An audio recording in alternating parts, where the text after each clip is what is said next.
ঢাকায় অবস্থিত কাতার দূতাবাসের সড়কটি কাতারের সাবেক আমির, আধুনিক কাতারের রূপকার ও বাংলাদেশের অকৃত্রিম বন্ধু মরহুম শেখ হামাদ বিন খলিফা আল থানির নামে নামকরণের বিষয়ে আলোচনা এবং প্রয়োজনীয় ব্যবস্থা গ্রহণ। এখন আমি মাননীয় বিরোধী দলের নেতা জনাব মোহাম্মদ শফিকুর রহমানকে প্রস্তাবটি উত্থাপন এবং তার উপর বক্তব্য রাখার জন্য আহ্বান জানাচ্ছি। ধন্যবাদ। মাননীয় স্পিকার, আপনাকে ধন্যবাদ।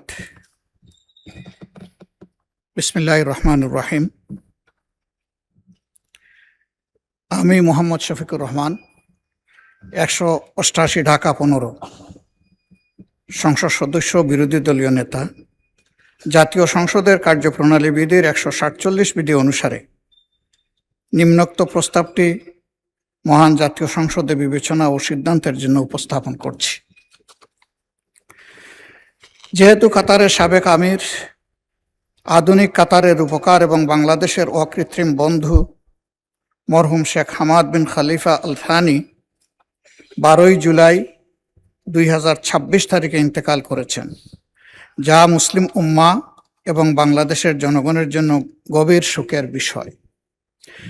যেহেতু কাতারের সাবেক আমির, আধুনিক কাতারের রূপকার এবং বাংলাদেশের অকৃত্রিম বন্ধু মরহুম শেখ হামাদ বিন খলিফা আল থানি 12 জুলাই, দুঃখিত, আমি প্রথম থেকে আবার পড়ছি। আমি মোহাম্মদ শফিকুর রহমান, 188 ঢাকা 15 সংসদ সদস্য ও বিরোধী দলীয় নেতা, জাতীয় সংসদের কার্যপ্রণালী বিধির 147 বিধি অনুসারে নিম্নোক্ত প্রস্তাবটি জাতীয় সংসদে বিবেচনা এবং সিদ্ধান্ত গ্রহণের জন্য উপস্থাপন করছি।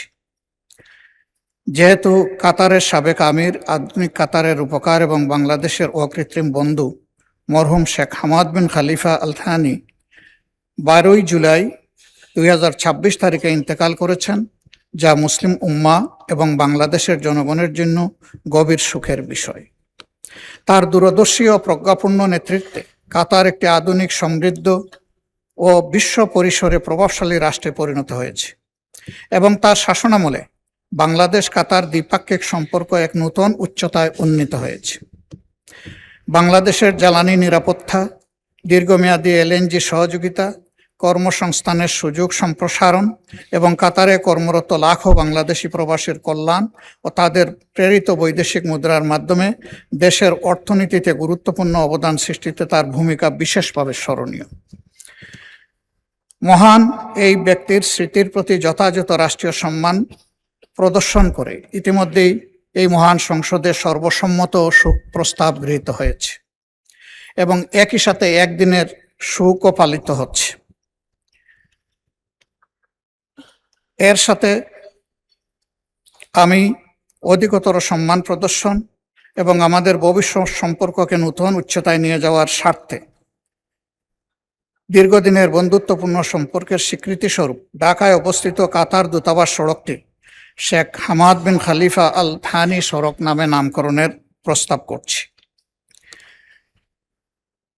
অতএব আমি প্রস্তাব করছি যে বাংলাদেশ জাতীয় সংসদের কার্যপ্রণালী বিধির 147 বিধি অনুসারে বিষয়টি জাতীয় সংসদে বিবেচনা করে আলোচনাক্রমে সর্বসম্মতিক্রমে গৃহীত হোক এবং প্রয়োজনীয় ব্যবস্থা গ্রহণের জন্য মাননীয় সংসদ নেতা ও প্রধানমন্ত্রীকে আমি বিনয়ী অনুরোধ জ্ঞাপন করছি। ধন্যবাদ মাননীয় স্পিকার। ধন্যবাদ মাননীয় বিরোধী দলের নেতা। আমি এখন মাননীয় সংসদ নেতা ও মাননীয় প্রধানমন্ত্রীকে বক্তব্য রাখার জন্য আহ্বান জানাচ্ছি। ধন্যবাদ। মাননীয় স্পিকার, আপনাকে ধন্যবাদ। মাননীয় বিরোধী দলীয় নেতা যে প্রস্তাবটি উপস্থাপন করেছেন মাত্র মরহুম শেখ হামাদ বিন খলিফা আল থানির জন্য, আপনারা মাননীয় স্পিকার, আপনার মাধ্যমে সকল সংসদ সদস্যকে আমি অবহিত করছি, যদিও সকলেই জানেন যে তার প্রতি সম্মান দেখিয়ে, কাতারের জনগণের প্রতি সম্মান দেখিয়ে, কারণ কাতার এমন একটি দেশ যারা আমাদের উন্নয়ন কর্মকাণ্ডে, দেশের অগ্রযাত্রায় আমাদেরকে বিভিন্নভাবে সহযোগিতা করেছে বা করছে এখনো। শুধু তাই নয়, লক্ষ লক্ষ বাংলাদেশিকে কর্মসংস্থানের ব্যবস্থা করে দিয়ে কাতার বাংলাদেশের উন্নয়ন, অর্থনৈতিক উন্নয়ন যাত্রাতেও অংশীদার তারা। শুধু তাই নয়, এর ভিতরে যখন মধ্যপ্রাচ্যে হরমুজ প্রণালী নিয়ে একটি পরিস্থিতি তৈরি হয়েছিল এবং কাতার নিজেও বিভিন্নভাবে আক্রান্ত হওয়ার পরেও আমাদের লক্ষ লক্ষ প্রবাসীকে তারা নিজেদের নাগরিকদের মতন তারা তাদের টেক কেয়ার করেছে, তাদের নিরাপত্তা তারা নিশ্চিত করেছে। মাননীয় স্পিকার, এই সকল বিষয় বিবেচনা করি মরহুম শেখ হামাদ বিন খলিফা আল থানির জন্য আজকে রাষ্ট্রীয় শোক ঘোষণা করা হয়েছে। একই সাথে আমাদের জাতীয় পতাকাকে হাফ মাস্ট করা হয়েছে আজকে। এরই ভিতরে যেটি প্রস্তাবনা বিরোধী দলের সম্মানিত বিরোধী দলের নেতা উপস্থাপন করেছেন, আমি এরই ভিতরে গতকালকেই ঢাকা সিটি কর্পোরেশনে একটি উপযুক্ত সড়ক নির্ধারণ করে সেটিকে মরহুমের নামে নামকরণের জন্য আমি এলজিআরডি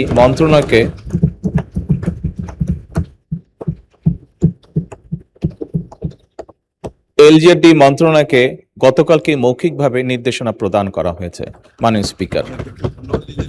এবং আজকে মাননীয় বিরোধী দলীয় নেতা এই বিষয়টি উপস্থাপন করার জন্য আমি আন্তরিকভাবে সরকারের পক্ষ থেকে মাননীয় বিরোধী দলীয় নেতাকে আন্তরিকভাবে ধন্যবাদ জানাচ্ছি।